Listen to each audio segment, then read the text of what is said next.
Olá, você vai ver nesta edição do Câmara Rio Notícias. 4 CPIs aprovadas na Câmara do Rio este ano vão iniciar os trabalhos em 2020.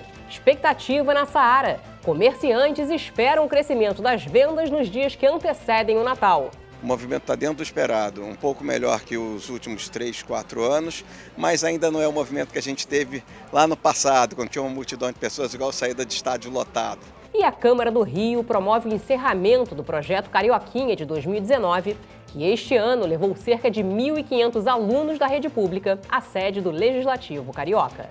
A Câmara, justamente nesse tipo de iniciativa, reconhece justamente a qualidade do trabalho que está sendo desenvolvido e busca também aproximar o Parlamento Municipal das escolas e das crianças que nós temos na nossa rede de ensino. Não saia daí, a gente volta já.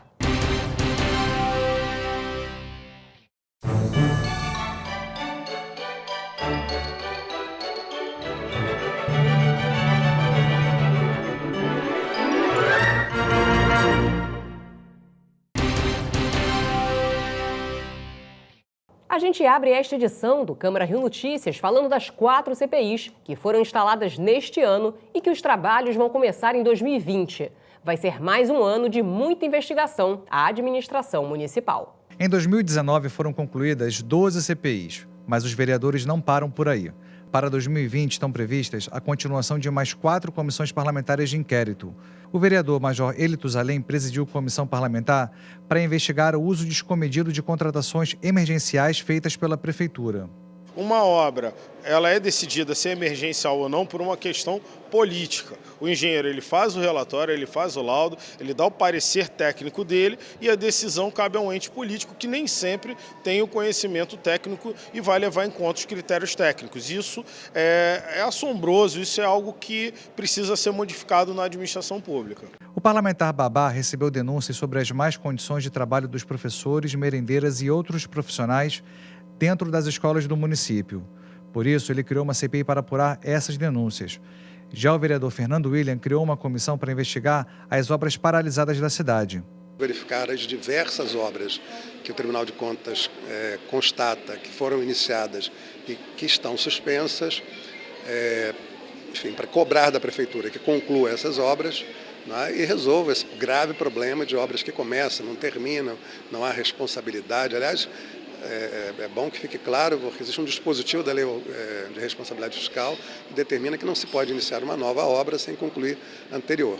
O que significa, portanto, que se a Prefeitura está cometendo esse equívoco, está levando o prefeito a cometer crime de responsabilidade fiscal. O contrato entre Prefeitura e Via Rio para a concessão da Transolímpica está sendo investigado pela CPI presidida pelo vereador Alexandre Esquerdo. É um preço caríssimo. Comparado à Ponte Rio-Niterói, já é uma discrepância. Comparado à linha amarela, que também já é um valor muito caro, já é um preço absurdo, porque ela já tem uma quilometragem menor até do que a linha amarela. Na verdade, não deveria nem se cobrar. Além da continuação dessas comissões, estão previstas a abertura de pelo menos 4 CPIs para 2020. Uma delas vai investigar os contratos de concessão dos quiosques na Orla Carioca. Uma outra vai apurar denúncias de sonegação fiscal pelos bancos. Também serão investigados a morte de animais no zoológico. E uma para investigar a arrecadação de ISS pelas empresas de aplicativo de transportes. Esses aplicativos sonegam o ISS. Né? O que diz que paga, um único aplicativo que diz que paga através de uma determinada época, um determinado tempo, ou seja, para trás ele não diz que pagou e não comprova que pagou e que fica um lapso. Então fica muitas dúvidas, né? Porque é uma quantia muito grande, é um valor muito alto de lucro dessas empresas. Uma única empresa chega a lucrar por dia, mais de 3 milhões de reais. Quer dizer, é muita coisa.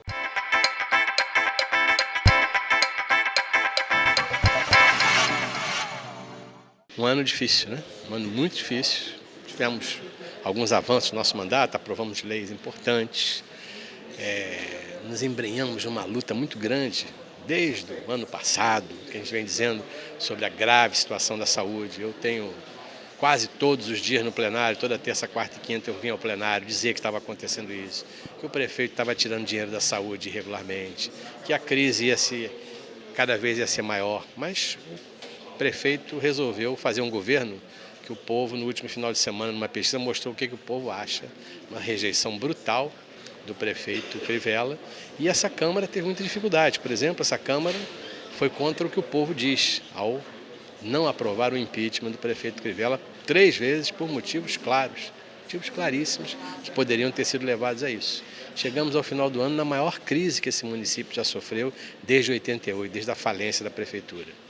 A casa teve muitas coisas complicadas, muitas coisas que não deveriam ter acontecido, ter sido aprovadas aqui, como o aumento do IPTU na maneira como foi feito, como alguns empréstimos para o prefeito que não deram em nada, acabaram o prefeito gastando mal esses recursos. Nós não conseguimos, como o povo queria lá fora, em sua grande maioria, que o prefeito Crivella saísse da prefeitura. E tivemos algumas leis votadas aqui. No final, a casa sofre uma traição do seu próprio chefe, aquele que tem maioria na casa, o prefeito Crivella. No final, agora, a casa está preparada, depois de se preparar para emprestar 40 milhões para a prefeitura, chega à conclusão que a prefeitura quer cortar o seu 12º, quer fazer com que os funcionários dessa casa não recebam salário em fevereiro. Portanto, é um ano muito difícil para o Brasil inteiro, um ano difícil para a política. Nós sabemos que nós políticos estamos muito mal vistos pela sociedade e é preciso que a gente mude isso lá fora, tentando entender o que a sociedade quer, o que as pessoas querem. Como legislação, foi um ano cheio de conturbações.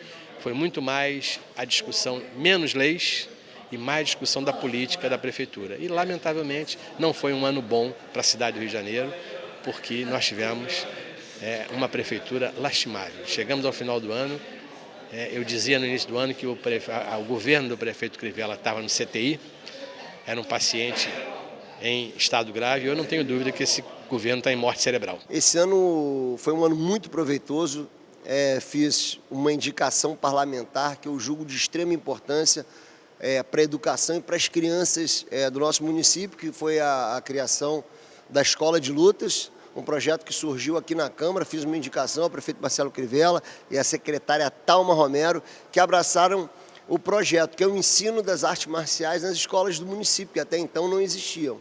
Então, o projeto Escola de Lutas passa a acontecer todos os sábados nas principais escolas do nosso município. O objetivo é, no ano de 2020, atingirmos quase 1.000 escolas que atualmente funcionam no Sábado Carioca. O objetivo é tirar a criançada das ruas.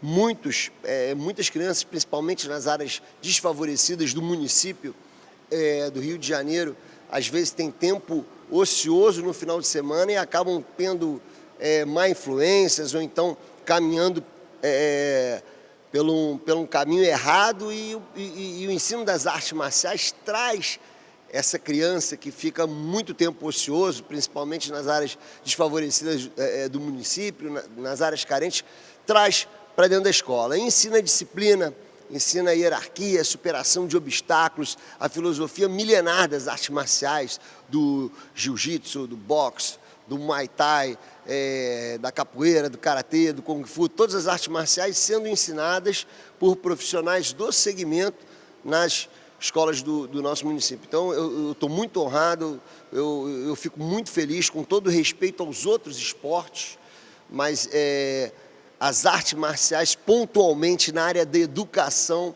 não existe um esporte que some mais na educação como as artes marciais. É a história do sensei, do samurai, a história do mestre passando disciplina para as crianças. E muitas dessas crianças, às vezes, não têm a atenção do pai, que está o dia inteiro na rua. Os pais estão o dia inteiro na rua trabalhando para trazer o seu sustento, o seu pão de cada dia. Muitas vezes essas crianças têm influências negativas aonde moram e, infelizmente, muitas vezes faltam educação, chegando às vezes a ter problemas psicológicos, serem crianças alteradas. Muitas vezes as crianças até agridem os professores. Tem acontecido muito isso no Brasil inteiro, e as artes marciais agora chegaram para ajudar na educação dessas crianças. A proximidade do Natal aumenta a expectativa dos comerciantes da Saara. A previsão é de um crescimento nas vendas de até 5% em relação ao ano passado.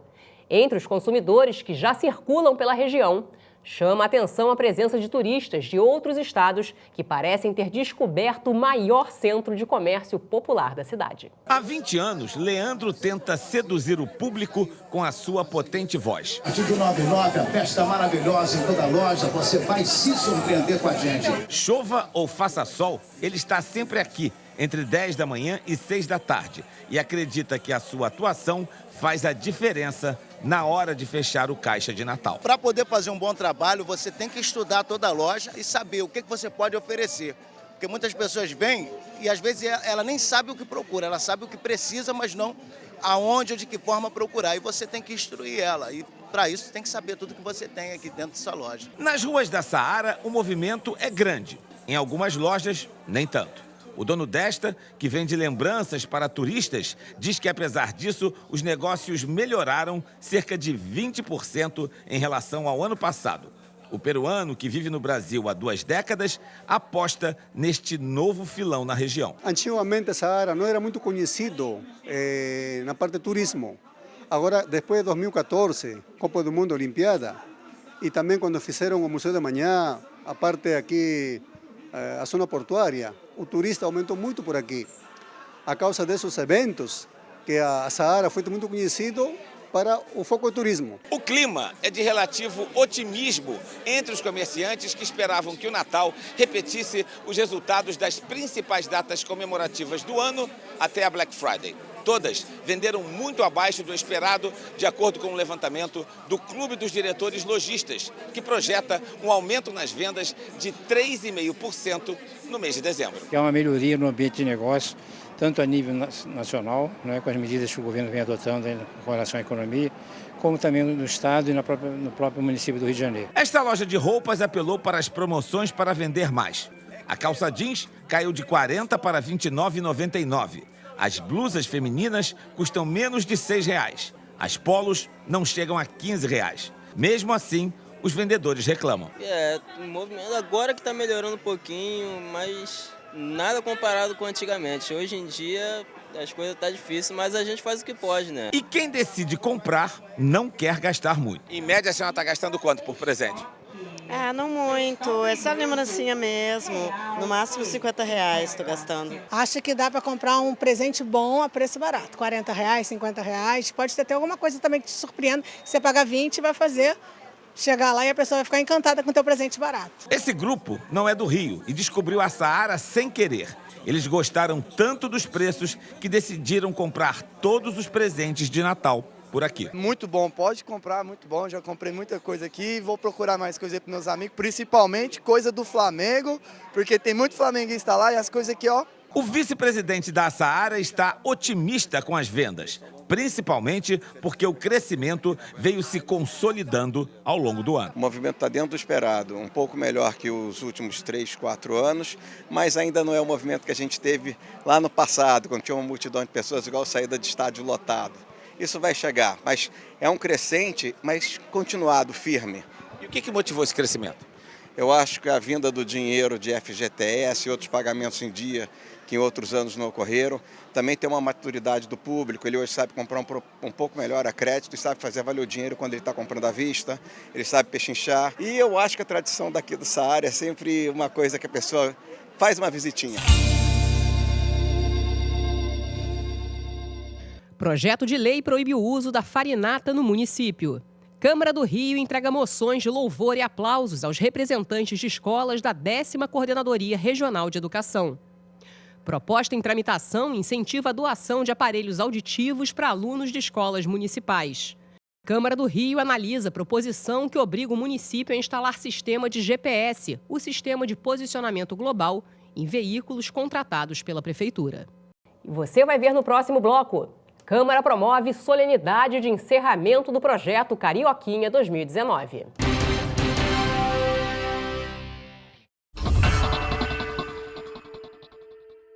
Não perca o Rio TV Debate. O tema é gordofobia. Quais as consequências deste preconceito que é grave, mas tolerado pela sociedade? Os nossos convidados são o vereador Dr. Jorge Manaia, a nutricionista Renata Sisak, a Miss Plus Size da Bahia, Gabriela Lima, e o psicólogo Vitor Friari, aqui na Rio TV Câmara.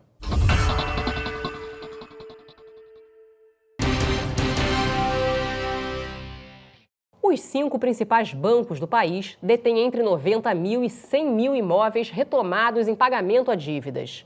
Muitos acabam indo a leilão, com preços bem mais baixos que o habitual. Sobre o assunto, o repórter Sérgio Costa conversou com a presidente da Associação de Mutuários do Rio de Janeiro, Lízia Jacinto.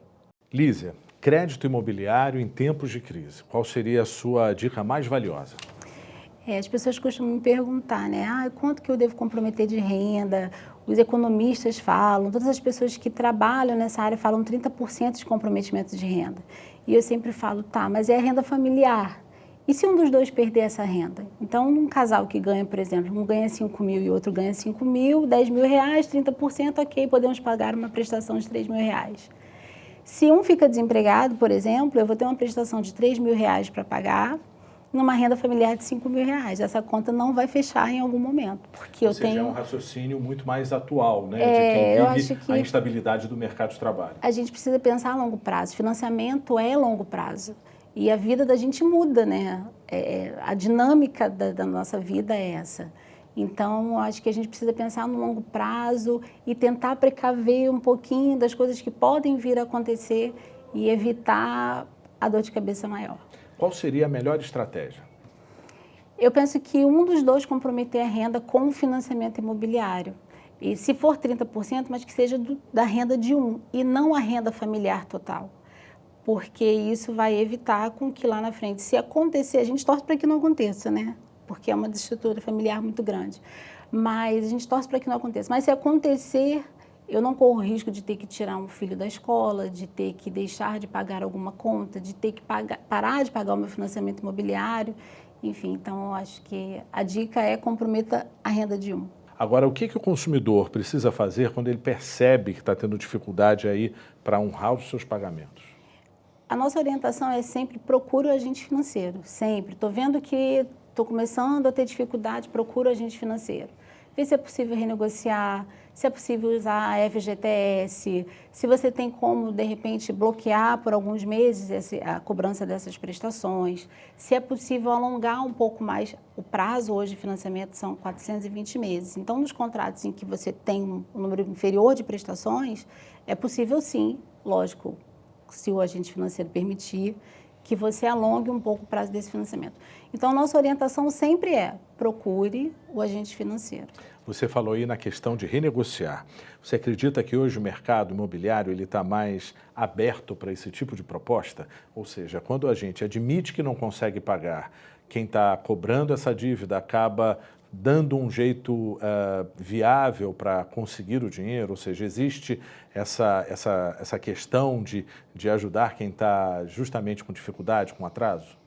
Os bancos vão ter que fazer, né? A gente chegou num ponto em que os bancos retomaram tantos imóveis e esses imóveis não têm saída, em que o banco precisa agora sentar com o devedor para realmente encontrar uma solução que não seja retomada desse imóvel. Então, eu acredito que seja um bom momento para esse diálogo agora acontecer. E quando esses bancos retomam esses imóveis, eles colocam em leilão, né? Ou seja, quem está tentando buscar um financiamento, pode buscar essa alternativa também com preços mais em conta no leilão? Pode. Alguns imóveis que são leiloados aceitam financiamento. Isso daí tem uma previsão no edital. O edital tem que prever qual é a forma de pagamento, se aceita financiamento, se não aceita. E esses imóveis costumam ter preços de até 50% menos, né, do que valor de mercado. Então, é uma boa oportunidade, sim.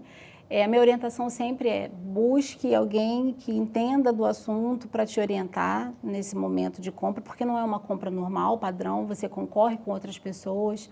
Então, tem uma série de questões que precisam ser vistas, se o imóvel está ocupado, se não está ocupado. Não é uma compra como outra qualquer, mas hoje em dia não é só mais para investidor, porque a gente tem uma coisa, né, de que achar que quem compra imóvel em leilão é investidor.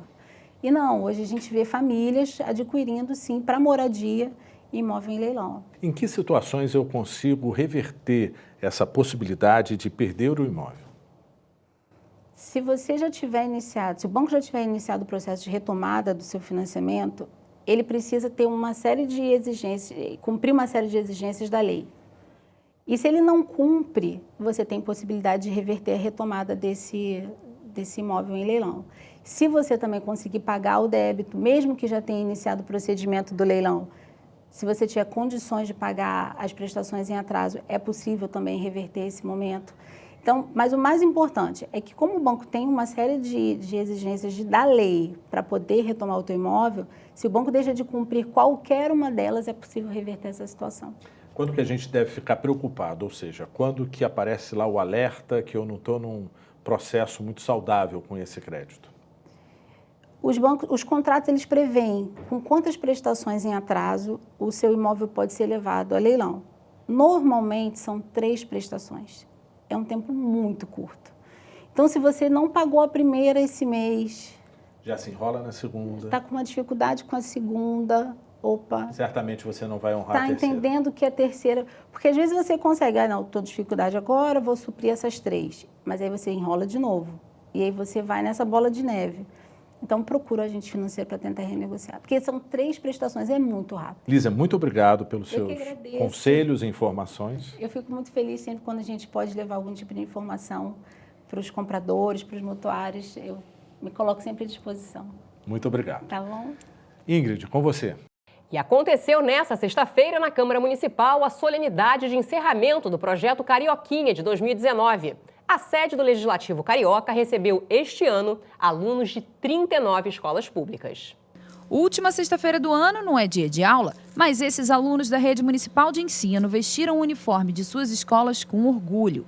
As 5 melhores redações com o tema Importância do Poder Legislativo no Cotidiano das Pessoas, proposto pelo projeto Carioquinha na Câmara, foram premiadas. Acompanhados de familiares, os estudantes receberam certificados e tablets de presente, para aproximar a juventude da administração e das leis da cidade, como desde 2016, o Carioquinha trouxe alunos do 8º e do 9º ano para visitar o local onde os vereadores trabalham. Ao chegarem na Câmara, os jovens são recebidos pela equipe do cerimonial e conduzidos por uma visita guiada, onde são apresentados as obras do acervo, entre pinturas, esculturas, vitrais, peças em mármore, afrescos, além de mobiliário de época. Eles também têm a oportunidade de conhecer a história do prefeito Pedro Ernesto. Cerca de 1.500 alunos de 39 escolas municipais da rede de ensino percorreram as dependências do Palácio Pedro Ernesto ao longo de 2019. Ian ficou impressionado com a beleza da arquitetura do prédio, mas também com questões de cidadania. Eu achei interessante a estrutura, que é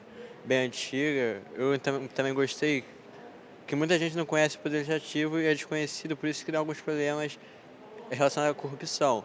Então, essa aproximação do aluno, quando é mais novo, com o Poder Legislativo, ajuda tanto na questão da corrupção como no conhecimento dos alunos. A intenção é ampliar o projeto em 2020. A gente já pediu a renovação do projeto para 2020, a mesa diretora já autorizou e a gente até deixou em aberto, dentro do cronograma, se a gente conseguir algumas parcerias próximas aqui, tipo visitar também o Teatro Municipal, o Museu do Amanhã.